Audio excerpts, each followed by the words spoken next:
El 21 de julio de 1944, a la 1 de la madrugada, Adolf Hitler habló por la radio. El Führer acababa de escapar a un ataque mortal. La bomba, que había explotado unas horas antes en su cuartel general de Rastenburg, llamado por los nazis la guarida del lobo, falló su objetivo. En medio de cadáveres y escombros, Hitler salió indemne. Pero la venganza que reservó a esos terroristas fue ilimitada. En las horas siguientes fueron detenidos 7.000 opositores y asesinados o encerrados en campos de concentración. Entre ellos, un hombre sin historia. Un banquero brillante pero desconocido. Hjalmar Schacht. Uno de sus biógrafos lo describe como egoísta total, lo que me parece muy apropiado. El talento de Schacht era negociar. Se presentaba, encantaba a las personas y se volvía indispensable. Sin embargo, el hombre que la policía nazi se llevó esa mañana de julio de 1944 lo había sacrificado todo para conseguir que Hitler llegara al poder. Renunció a sus convicciones y a sus ideas para ponerse al servicio del Führer. Enderezar Alemania, rearmarla y construir campos antes de que estallase la guerra. Schacht creía que de alguna manera podría manejar a Hitler y luego imponer sus propias ideas. ¿Quién era este Hjalmar Schacht, tan cercano a los nazis y olvidado por la historia? ¿Cómo consiguió ese banquero desconocido seducir a Hitler y ayudarlo a liderar una dictadura antes de cambiar de bando y conspirar contra él?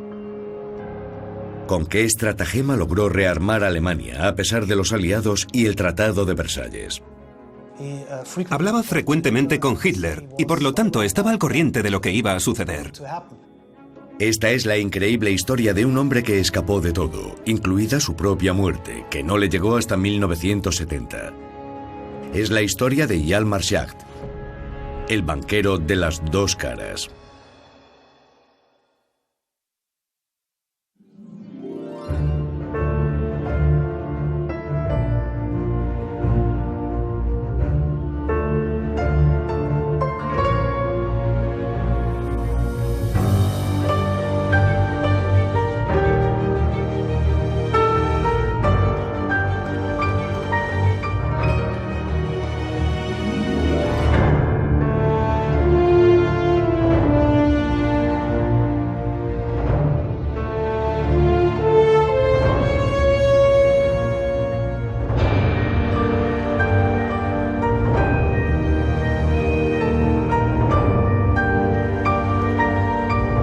La máquina de matar de Hitler, el banquero del Tercer Reich.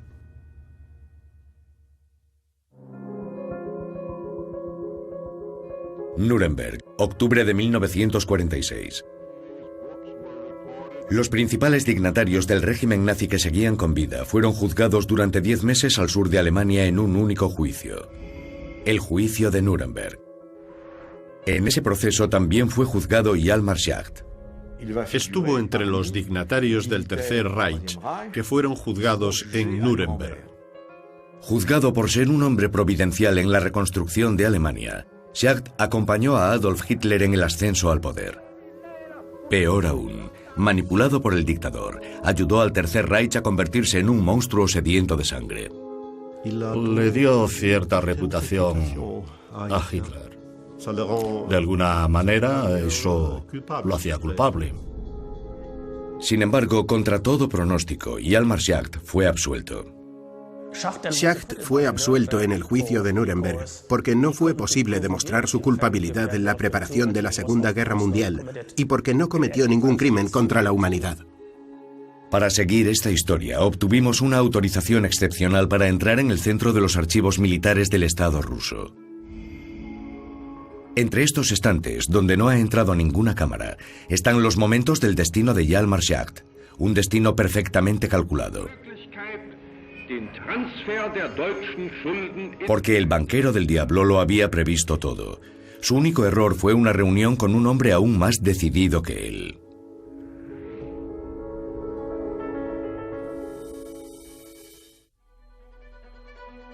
Enero de 1877.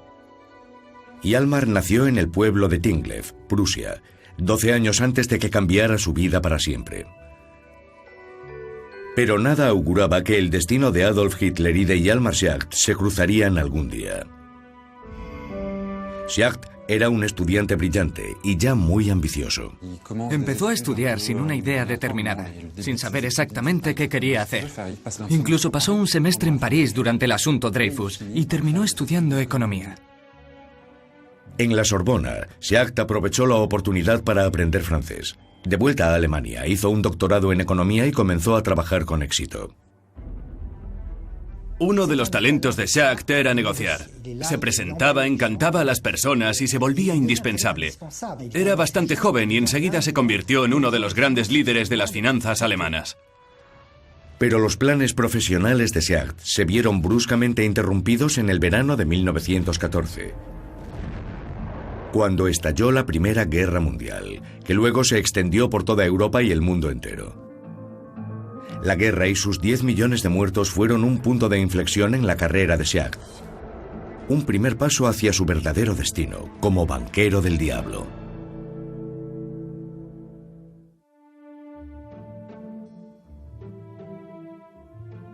Octubre de 1914.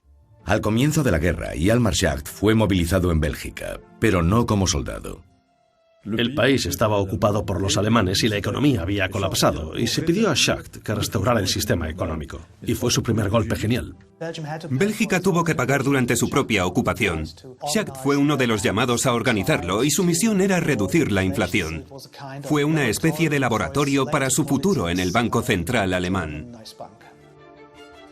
Ya era conocido por sus habilidades como banquero y puso en funcionamiento una estrategia para reactivar la economía belga. Y funcionó. La Bélgica ocupada salió de la ruina. De regreso a Alemania, Schacht aceptó un puesto en el Banco Nacional y se introdujo en las redes políticas. Tuvo contactos con el mundo político, incluso antes de la guerra, durante la guerra y después de la guerra. Pero esos contactos no lo situaron en la extrema derecha. Era un oportunista ambicioso que creó una red de contactos para poder triunfar. Cuando la guerra terminó, en Alemania se instauró la República de Weimar. En ese momento, Hjalmar Schacht participó en la creación de un partido de izquierdas, el DDP. Fue cofundador del partido DDP, Deutsche Demokratische Partei, que era la expresión del liberalismo de izquierdas. En el seno del DDP hizo conocimientos e intercambió ideas, y se integró en poderosos círculos de Inglaterra y los Estados Unidos. Pero ¿cómo podía Schacht renegar de sus convicciones hasta el punto de unirse al autor de mi lucha, Adolf Hitler? Para entenderlo, hay que conocer la verdadera personalidad de Schacht, una mezcla de ambición y autoestima desmesuradas. Era una especie de pequeño dictador de la economía.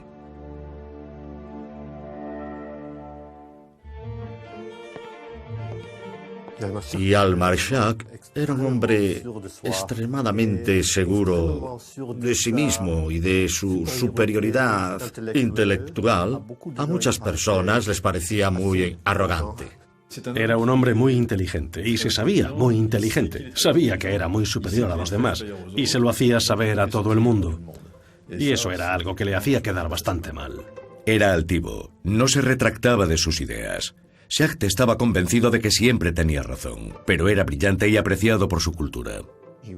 En los años 30, el embajador de Estados Unidos en Berlín lo invitaba regularmente a sus cenas, porque era un excelente conversador, pero a otros les parecía desleal, falso y engañoso. Una vez incluso dijo en francés, «Le classe moi», en otras palabras, soy brillante.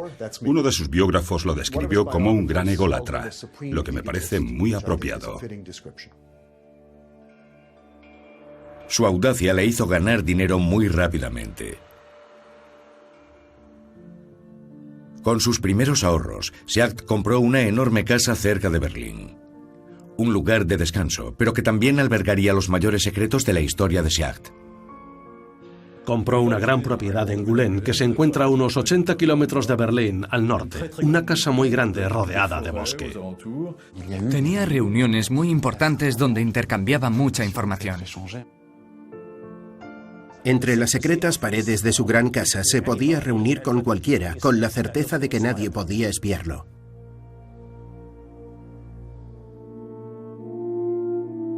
Pero a principios de la década de 1920, en una Alemania destruida, Hjalmar Schacht quiso acelerar su ascenso social a toda costa. Schacht no era un hombre que buscara la riqueza, ya la poseía, había ganado mucho dinero con su negocio bancario. Lo que le interesaba era el poder, ejercer el poder económico y luego enderezar Alemania. Un hombre le daría pronto la oportunidad de alcanzar su sueño: Adolf Hitler.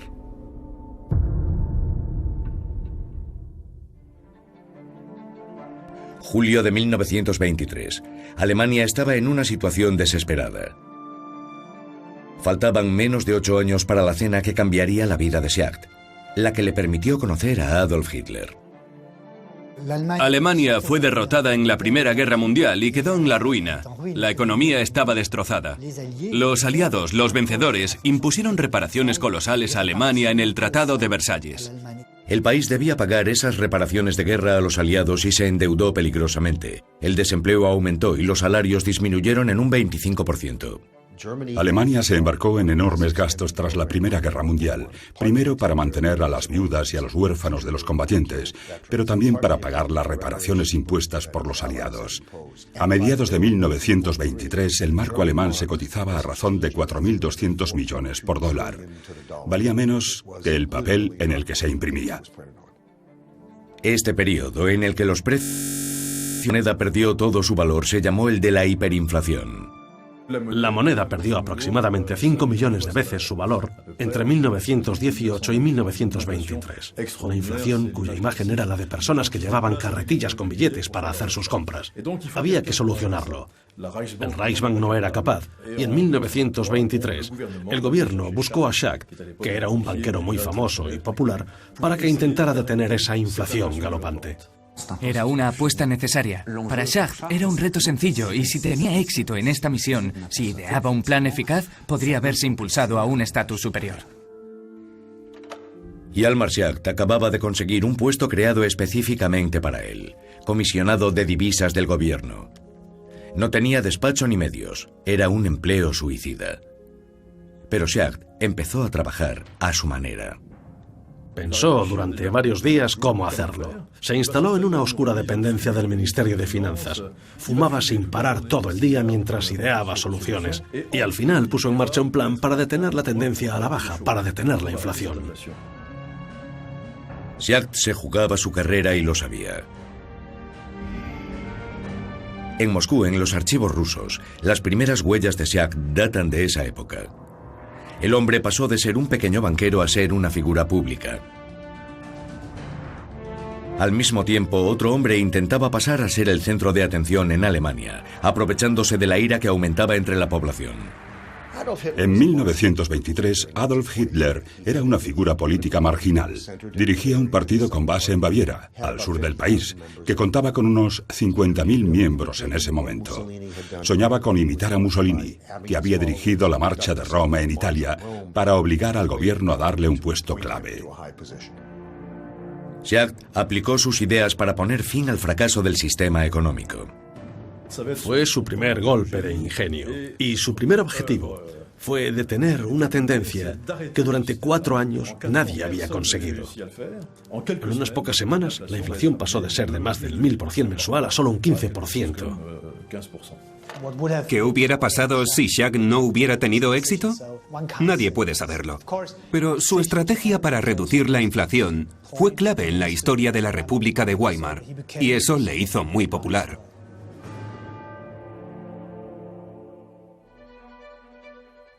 En diciembre de 1923, Hjalmar Schacht fue nombrado presidente vitalicio del Reichsbank, el Banco Central de Alemania. Cambió el destino del país y renegoció el monto de las reparaciones de guerra.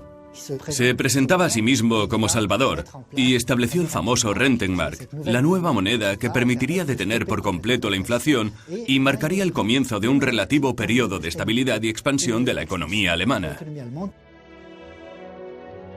Sin embargo, Schacht apoyaba cada vez menos la forma en que el país era administrado por el nuevo canciller Heinrich Brüning. Y después de 7 años al frente del Reichsbank, dejó su puesto. Pensó que el gobierno alemán no se esforzaba por reducir la carga de las reparaciones de guerra, y su oposición a la política de reparaciones del Estado fue la base de su naciente asociación con Hitler. Despreciaba al canciller Brüning, a quien consideraba un incompetente, y decía que no podía trabajar con un hombre así, pero en lugar de discutir, prefirió irse. Fue entonces cuando Schacht cambió de cara. Abandonó su partido de izquierdas para unirse a las ideas de un movimiento más oscuro, el nacionalsocialismo. Schacht fue uno de los muchos políticos, industriales y banqueros que en la década de 1920 se pasaron del liberalismo al nacionalismo liberal e incluso a partidos fascistas en los años siguientes. Ello se debía a la desilusión que provocó la República de Weimar. En 1930 se puso en contacto con Göring, lo que no es sorprendente, porque Göring, que era un líder nazi desde el principio y del círculo cercano a Hitler, se creía inteligente y decía serlo. Fue él a quien Hitler envió para seducir a las élites tradicionalistas. Schacht tenía dudas, pero tuvo que irse unas semanas al extranjero. El viaje sería decisivo. Schacht fue invitado a un viaje para dar unas conferencias en Estados Unidos, y en el barco en que viajaba leyó Mi lucha. Lo que me intrigó durante mi investigación fue lo que vio en Mi lucha, la obra de un patriota, no la de un racista. En las elecciones de septiembre de 1930, el partido nazi alcanzó su primer éxito en las urnas. Entonces empezó el acercamiento entre los dos hombres.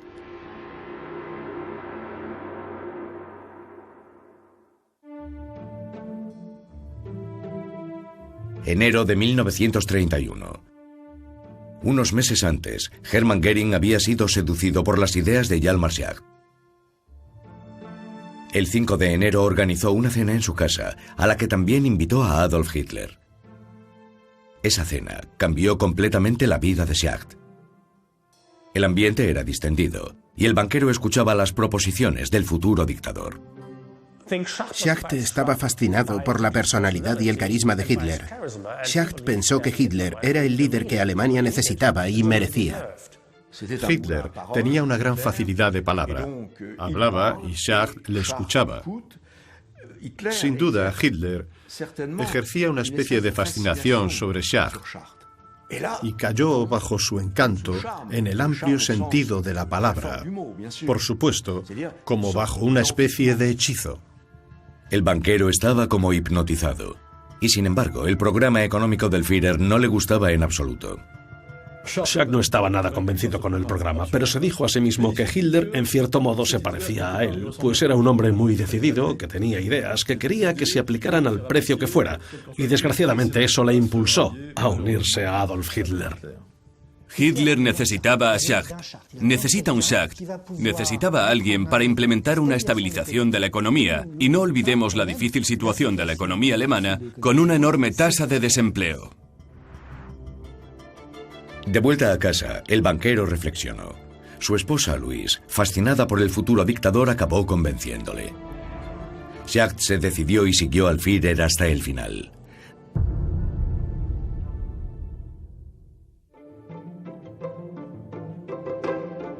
Durante los meses siguientes, Hjalmar Schacht se dedicó a la causa hitleriana, se unió a los grandes jefes en torno al proyecto nazi y se veía cada vez más en la cima del Estado.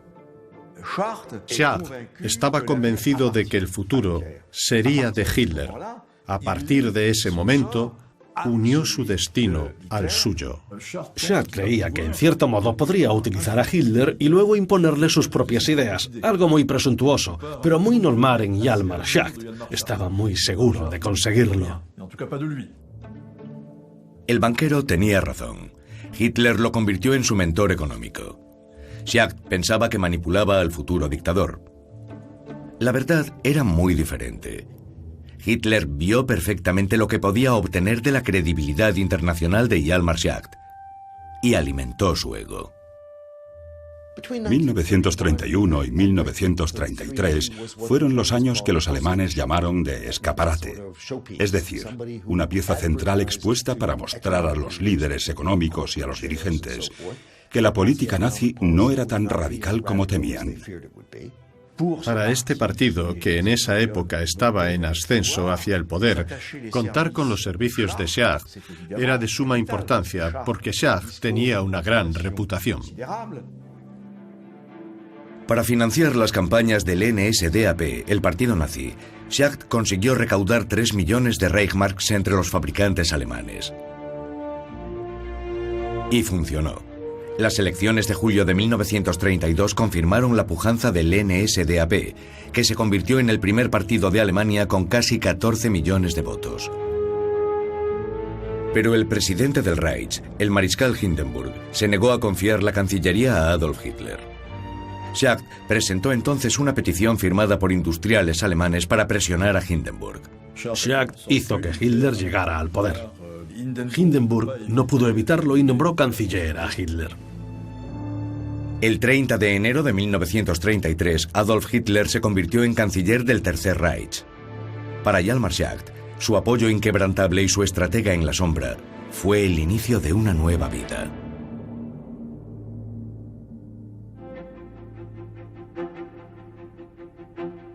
Marzo de 1933. Hitler llevaba unas semanas al frente de Alemania.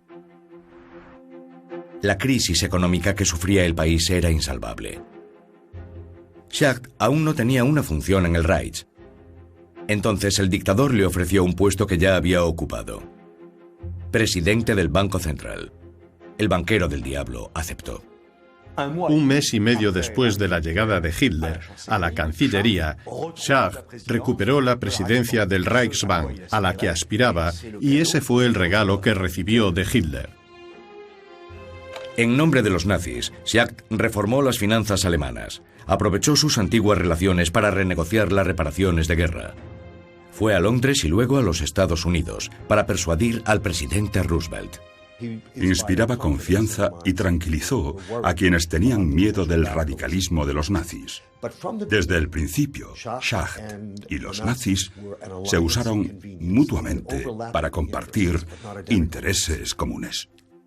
En junio de 1934, la deuda alemana fue suspendida, pero el banquero soñaba con otra posición aún más prestigiosa, la de ministro de Economía, cargo que ostentaba Kurt Schmidt. La disputa con Schmidt, el ministro de Economía, que estaba a favor de un mayor consumo en Alemania, culminó entre mayo y junio. Schacht hizo todo lo posible por poner en evidencia a Schmidt y desacreditarlo. Contra todo pronóstico, Hitler despidió a Schmidt y nombró a Hjalmar Schacht en su lugar. Hitler le habló con toda claridad. Schacht, hay que conseguir que el pueblo alemán vuelva a trabajar. Schacht ya no podía ignorar la dictadura que preparaba Adolf Hitler, porque un evento acababa de sellar el destino de Alemania.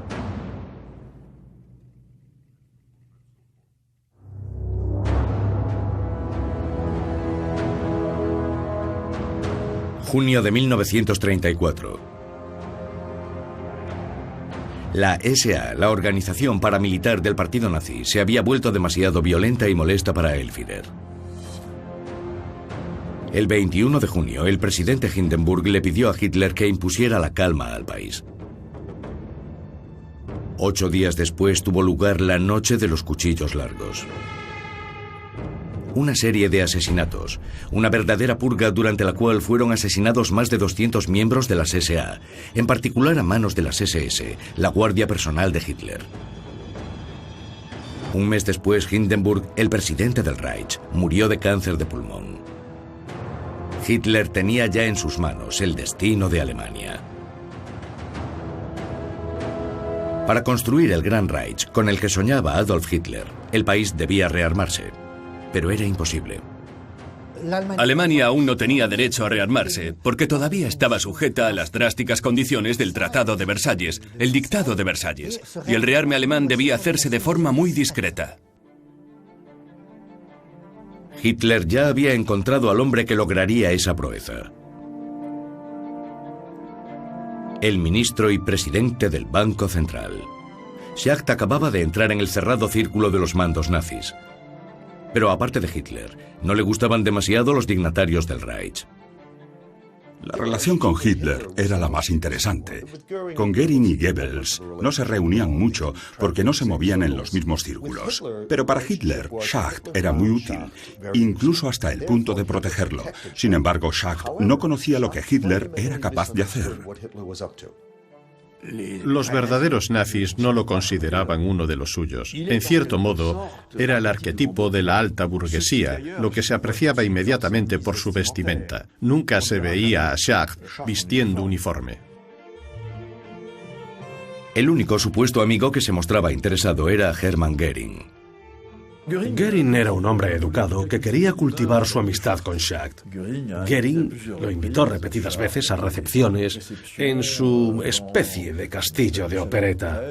Pero Schacht no estaba muy interesado, porque a Goering le encantaba disfrazarse con uniformes recargados, organizaba orgías a la romana, y no podemos imaginar al digno Schacht con su traje, su cuello almidonado y sus gafas con montura de acero en ese tipo de cosas. Creo que hombres como Goering y Goebbels lo veían como alguien útil al comienzo del reinado nazi, pero después les era molesto. En su despacho de Berlín, Schacht solo pensaba en una cosa: satisfacer a Hitler, rearmando clandestinamente el país.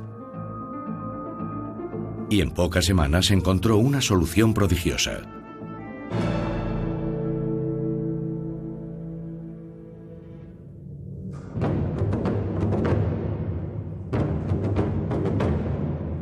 Para financiar su ejército y reanimar la industria armamentística, Hitler debía engañar a los aliados.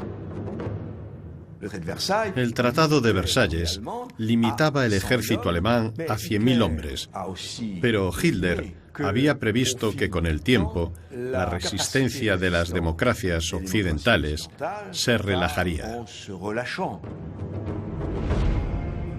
Pero también necesitaba dinero, mucho dinero, y las arcas estaban vacías. Hitler y las élites nazis sabían muy bien cómo rearmar Alemania. La industria seguía allí, pero lo que no sabían era cómo financiar el rearme. ¿Cómo garantizar el rearme sin que se supiera a nivel internacional, ocultándolo con dispositivos financieros y monetarios? Schacht participó en esa ocultación, y ese fue el papel más importante que desempeñó mientras estuvo en el Tercer Reich. El banquero del diablo desarrolló un sistema increíblemente ingenioso. Una especie de moneda paralela emitida por una empresa privada y garantizada por el Estado, los bonos MEFO. La empresa que emitió los cupones llamados bonos MEFO era una pantalla, y esos bonos de 12 a 13 billones de Reichsmarks servirían como pago a las industrias y empresas involucradas en el rearme. Los bonos MEFO atrajeron a los inversores porque ofrecían intereses. Todos los querían, y las arcas estatales se llenaron. El Reich pudo pagar la fabricación de armas, blindados y municiones. La ironía de la historia es que incluso los grandes industriales estadounidenses invirtieron en Alemania, como la General Motors e incluso Prescott Bush, el padre de un futuro presidente estadounidense. Schacht se aseguró de que ese dinero solo se utilizara para el rearme y para las industrias, para la compra de materias primas. Estas medidas tenían la intención de hacer que Alemania fuera autosuficiente, pero también para ser más independiente en cuestión de importación de materias primas y estar preparada para la guerra. Con el éxito de los bonos MEFO, las empresas empezaron a contratar y Alemania estaba llegando al pleno empleo. Una vez más, Schacht había tenido éxito. Pero al convertirse en el hombre clave del rearme de Alemania, ya no podía ignorar que su país se preparaba para una guerra. Hablaba frecuentemente con Hitler, así que tenía que estar al tanto de lo que estaba ocurriendo. Schacht sabía desde el principio que los nazis planeaban armar al país en grandes proporciones. Sin embargo, en 1945, Schacht negó cualquier participación, como indica este archivo inédito de los años 60.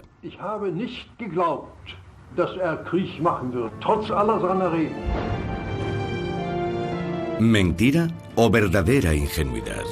Una cosa es cierta, a mediados de los años 30, Schacht acabó sumándose al engranaje asesino, que entre bastidores preparaba la guerra y la masacre de todos los judíos de Europa.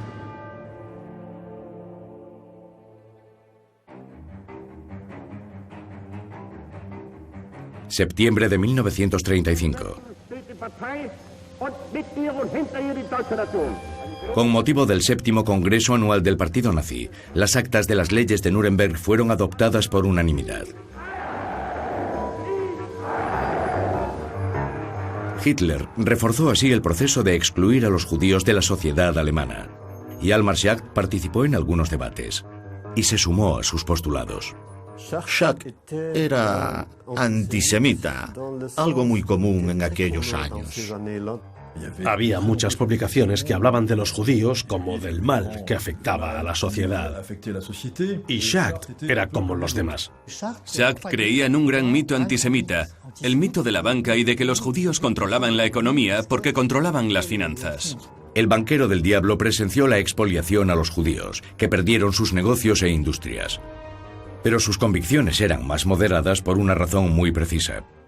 Era consciente de la expoliación a los judíos alemanes entre 1933 y 1939 y estuvo de acuerdo en gran medida, pero advirtió a los nazis de que si lo hacían muy rápidamente, la economía alemana se vería afectada y quiso frenar el ritmo de expulsión de los judíos de la industria y del sistema bancario. Pero no estaba en desacuerdo con el proceso de expoliación. Sin embargo, Schacht no renunció a su puesto en el gobierno. Una investigación reciente demuestra que el banquero se benefició personalmente de la expoliación de los judíos de Alemania. Schacht aceptó participar en la expoliación de una conocida galería de arte en Múnich. Uno de sus amigos que conocía la galería pidió a Schacht que invirtiera dinero para hacerse cargo de este negocio judío. Una galería de arte comprada por una miseria a su propietario, un judío apresado por los nazis, y que luego se vendió a un precio exorbitante. Schacht siempre intentó ser considerado un político honesto y un banquero que separaba sus intereses personales y financieros. Pero la expoliación de esa galería de arte judía demuestra lo contrario. No tuvo reparos en aprovecharse de la situación y lo mantendría en secreto durante el resto de su vida. Mientras el Führer reformaba el país a un ritmo frenético, Schacht asistió desde su ministerio a la construcción de los campos de concentración de Dachau, Sachsenhausen y más tarde del Buchenwald. Pero a unos pocos meses de la terrible noche de los cristales rotos, un hombre a quien Schacht consideraba un amigo revertió su relación con Hitler.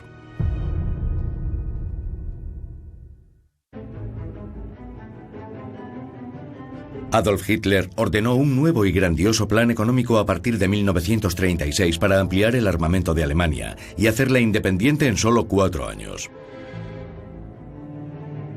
Era Hermann Göring, el número 2 del régimen, quien lideró el proyecto. Pero como ministro de Economía, Schacht se opuso. Mientras Schacht quería detener el rearme a un cierto nivel suficiente para Alemania, Göring se interpuso para rearmar el país a fin de prepararse para la guerra. Entre 1933 y 1936, el presupuesto alemán para armas aumentó del 4% a casi 10 veces más, un 40%. Schacht pensó que era el máximo posible y que si el gasto en armas continuaba a este ritmo, hundiría a Alemania en una crisis inflacionaria. A Göring y a Hitler no les preocupaba. Su objetivo era armar a la nación para hacer la guerra y conquistar territorios que trajeran nuevos recursos a Alemania. La relación entre Schacht y Göring se volvió imposible. Odiado por otros dignatarios nazis, Schacht se vio obligado a marcharse. Pero decidió hacer todo lo posible, y en verano de 1937 viajó a Baviera para convencer a Hitler, que se había retirado a su segunda residencia. Hitler y Schacht se encontraron en Berchtesgaden y Schacht le dijo claramente: escúcheme, esto no puede seguir así, o Göring o yo. Hitler se preocupó y le dijo: mire, Schacht, le aprecio y no podemos llegar a estos extremos, así que intenta reconciliarse con Göring. Schacht se esforzó durante 2 meses a convivir con Göring, pero finalmente renunció a su Ministerio de Economía. Al día siguiente, Göring lo llamó para informarle de que había ocupado su lugar, el sillón de ministro. Schacht quedó fulminado.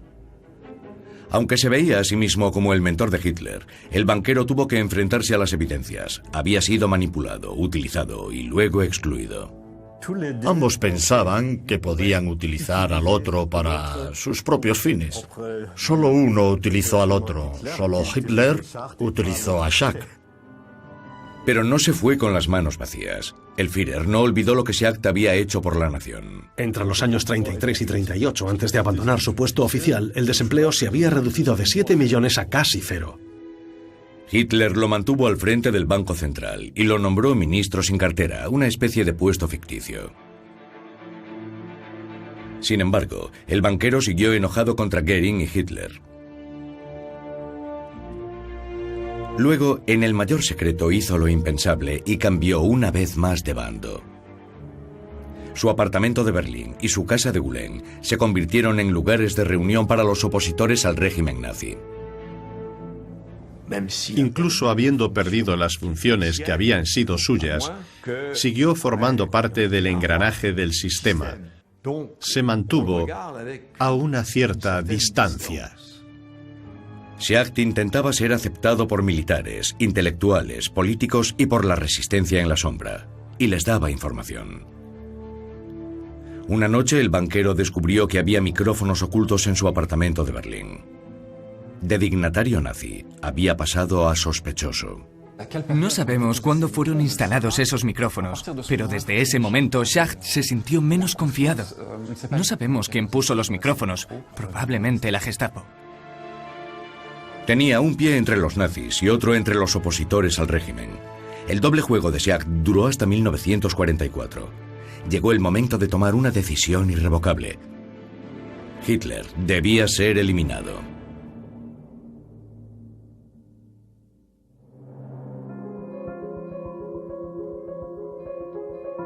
Noviembre de 1938.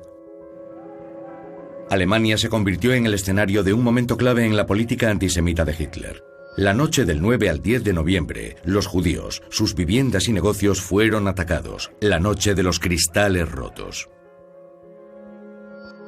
Schacht estaba abrumado por tanta violencia. Asesinaron a judíos y quemaron las sinagogas. Y la noche de los cristales rotos fue una conmoción para él. Y tuvo el valor de denunciarlo. Públicamente, quiero decir. En los días siguientes, 30.000 judíos fueron detenidos y enviados a campos de concentración. Las leyes de segregación se endurecieron y privaron a los judíos de sus puestos de trabajo y de sus derechos.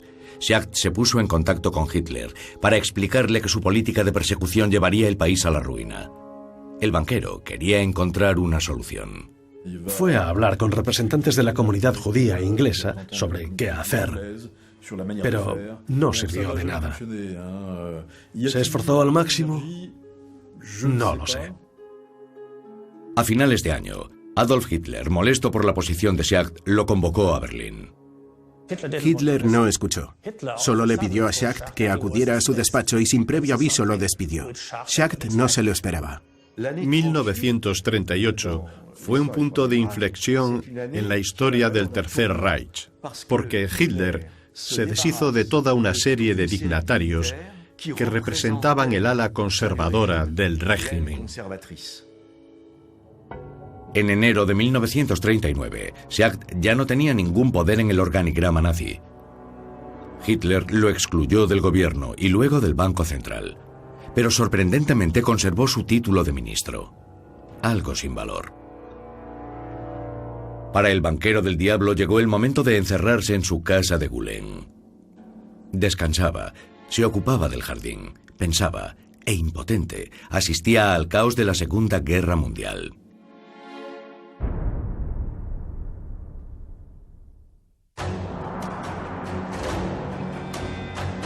Febrero de 1941.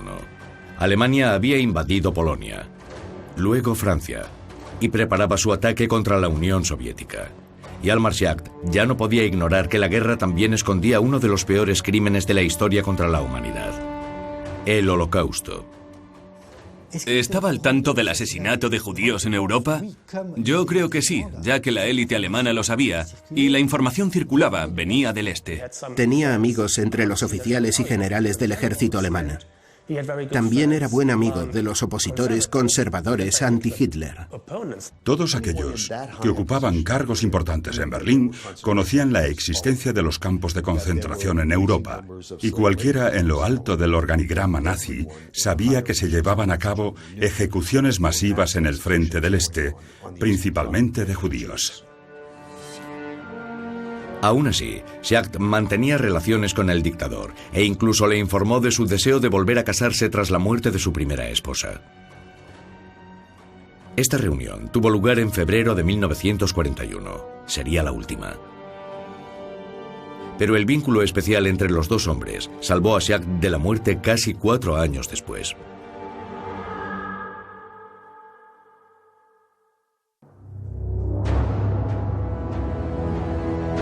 Julio de 1944. Los campos de concentración y los centros de exterminio ya se habían cobrado millones de víctimas. Hitler devastó Europa.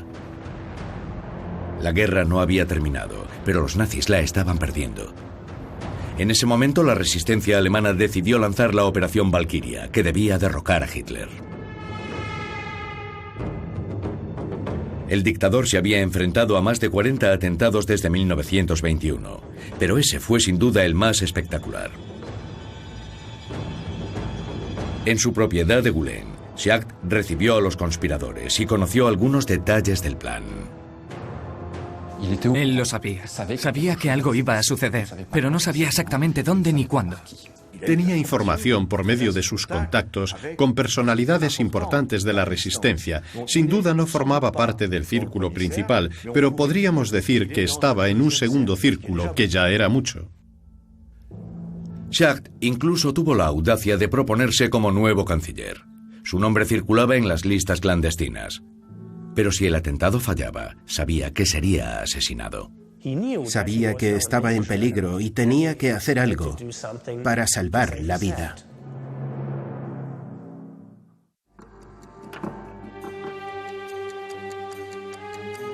El 20 de julio de 1944, Hitler se encontraba en una de sus sedes, la Guarida del Lobo. Era una reunión cumbre con varios altos oficiales militares del aparato nazi.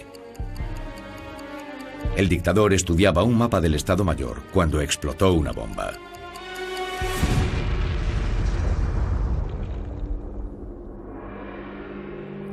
Hitler salió despedido y murieron 5 personas. Hitler tuvo mucha suerte y salió con vida del complot. Obviamente se puso furioso y la represión cayó sobre todo lo que en el país tuviera apariencia de oposición. Su venganza fue ilimitada. Adolf Hitler detuvo, torturó y asesinó a más de 7.000 opositores al régimen.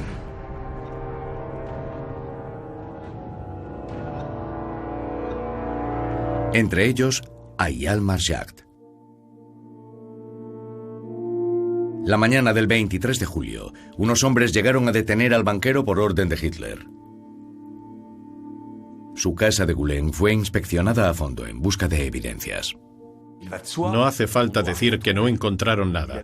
Había eliminado todos los rastros de su implicación. Schacht tenía 67 años. Fue internado en un campo de concentración. Entonces empezó para él el episodio que describió como el más terrible de su vida.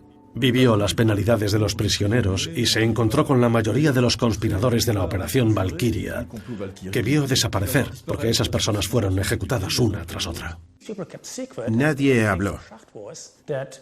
Y afortunadamente para Schacht, su nombre no se encontró en los documentos de los principales conspiradores contra Hitler. Nada confirmó a la Gestapo que había sido uno de los conspiradores contra Hitler. El banquero del diablo estuvo en campos como Ravensbrück, Flossenbürg y Dachau. Sus antiguos amigos conspiradores fueron asesinados. Pero él no, porque Schacht era un prisionero especial de Hitler. Su vida nunca se vio amenazada. El último campamento al que lo llevaron fue liberado en abril de 1945 por los estadounidenses. Unos días después, Hitler se suicidó de un disparo en la cabeza junto a la mujer con la que acababa de casarse, Eva Braun.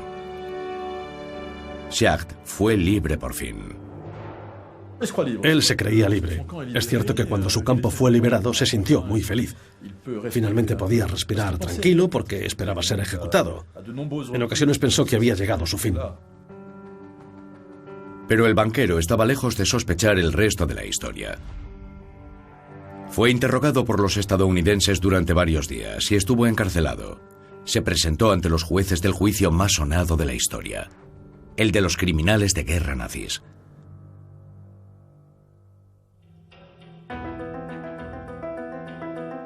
En octubre de 1946, el banquero del diablo fue llamado a juicio en Nuremberg. ¿Cómo consiguió ser exonerado? Primero por su gran habilidad, ya que sabía exactamente qué podía admitir y qué debía negar.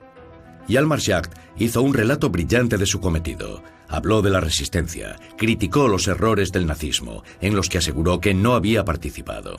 Cuando Schacht vio las grabaciones estadounidenses y soviéticas de los campos de exterminio, dijo que le habían conmocionado profundamente. El caso de Schacht provocó un debate entre los 4 jueces del tribunal de Nuremberg. Un inglés, un estadounidense, un francés y un soviético. Y finalmente fue el dictamen del inglés el que se tuvo en cuenta. Y Schacht fue absuelto ante la sorpresa general. No olviden que era un negociador extraordinario y también logró presentarse a sí mismo de la manera más favorable.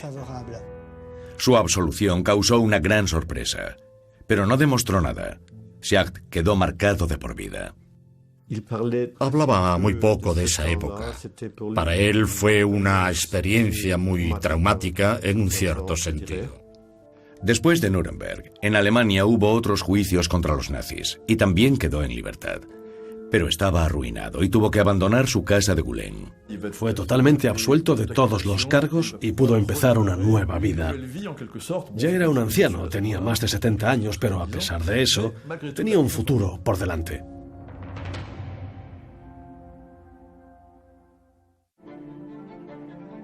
Enero de 1951. Hjalmar Schacht acababa de cumplir 74 años, pero en Alemania nadie quería dar trabajo a un superviviente del Tercer Reich. Entonces se le ocurrió una idea: viajar. Para la Alemania de la posguerra él ya no existía, y por una simple razón. Konrad Adenauer, canciller de Alemania Occidental, que ejerció desde 1949 hasta principios de los 60, odiaba a Schacht. Los países emergentes lo llamaban para que les asesorara en el éxito de su desarrollo. Trabajó para países como Indonesia, por ejemplo, para el presidente Sukarno. Trabajó para el egipcio Gamal Abdel Nasser. Egipto, por otra parte, albergó a muchos exnazis. Durante un viaje en los años 50, el avión en que viajaba al regresar de la India hizo una escala inesperada, en un país que quería evitar a toda costa: Israel. Schacht sintió un sudor frío corriendo por su espalda. En Israel era persona non grata. Era el país de los judíos.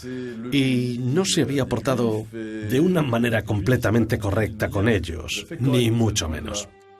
En las salas de espera del aeropuerto de Tel Aviv, el banquero del diablo tuvo miedo a ser reconocido, detenido y encarcelado como ex-nazi. Pero de nuevo Schacht tuvo suerte. Finalmente pudo volar sin preocuparse, aunque se tropezó con 2 personas que lo conocían, que lo reconocieron como Hjalmar Schacht.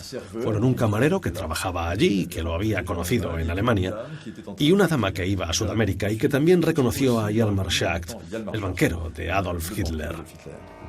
La búsqueda de nazis escondidos se estaba intensificando. Cuando el antiguo miembro del Reich, Adolf Eichmann, fue capturado en mayo de 1960 por el servicio secreto israelí, otras personas cercanas a Hitler empezaron a preocuparse, pero Hjalmar Schacht no. Es cierto que el secuestro de Eichmann en Buenos Aires preocupó a los exlíderes nazis que vivían en países extranjeros. ¿Schacht estaba preocupado? Me gustaría pensar que sí, pero no creo que viviera con un nudo en el estómago temiendo ser asesinado, secuestrado o juzgado. Schacht no quedó nunca atrapado en su pasado.